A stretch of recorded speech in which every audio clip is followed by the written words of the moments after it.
Chapter 26. The house was empty again when Nate got home from school the next day. When he went into the kitchen for his snack, he discovered homemade chocolate chip cookies on the table, which explained why the house smelled like a bakery. Somehow, his mom had found time to bake on the day when he knew she'd been there to open the Claremont shop at 9 in the morning and would be going straight from there to her hostessing job, which meant she wouldn't get home until 10 tonight, if she was lucky. Maybe the best chocolate chip cookies in all of world history, was the way the note on the table read. The note didn't say that the cookies were his mom's way of saying things were still normal in the house, even though they both knew differently. His dad, Nate knew, had a couple of houses to show to prospective buyers and a job interview after that. So the house that Nate figured they were on the verge of losing, the house he'd grown up in, the only home he'd ever known, was Nate's private property. Again. He wasn't going to be alone that long because Malcolm's mom was picking him up around 6, taking him and Malcolm and Pete to Joe's for pizza before they all went to a movie. His weekend homework could wait until Sunday. Nate ate some cookies, washed them down with a glass of milk, went upstairs to grab the ball, and went outside to do what he did every single day now, whether he had practice or not. Take dead aim at the sports stuff target.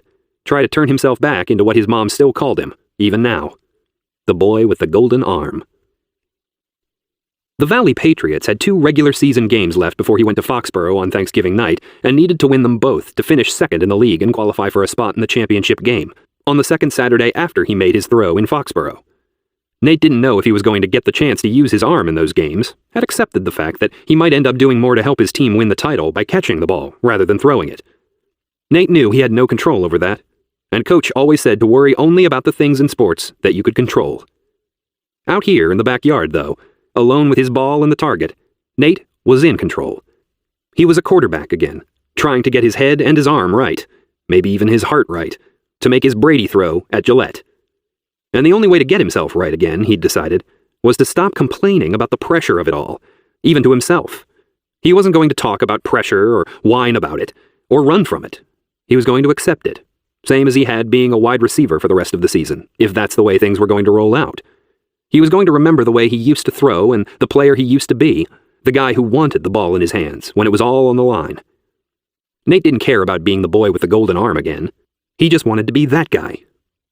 His mom didn't complain about having to hold down 2 jobs, and lately his dad was back to being his old dad, even without his old job, out there every day trying to sell houses, trying to get just one sale on somebody else's house so they didn't lose theirs. Abby's world was shrinking one day at a time, and yet she never complained. Nate thought about her now, between throws, heard her telling him that on the bus ride home today. I can't say, "Why me, Brady?" That's one of the big no-can-dos. Because if I do that now that bad stuff has happened to me, why didn't I say it about all the amazing stuff that happened to me before, including having a total goofball as my best friend on the entire planet? It was right then that Nate had decided to ask himself a different question, from now until Thanksgiving night. Not, why me? Instead, why not? Why not make the throw? Why not win the money and feel like he'd won more than all of Tom Brady's Super Bowls combined? So he was out here today and every day, the kid they all called Brady, pretending that he really was. Some days he'd make the first throw he tried. Sometimes it would take him half an hour, or more.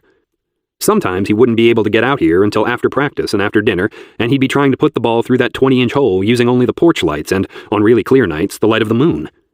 Sometimes he brought out a bag of balls, firing them one after another at the target. Sometimes he brought out just the one, the way he had today, telling himself this was his money ball, but making himself chase it every time he missed.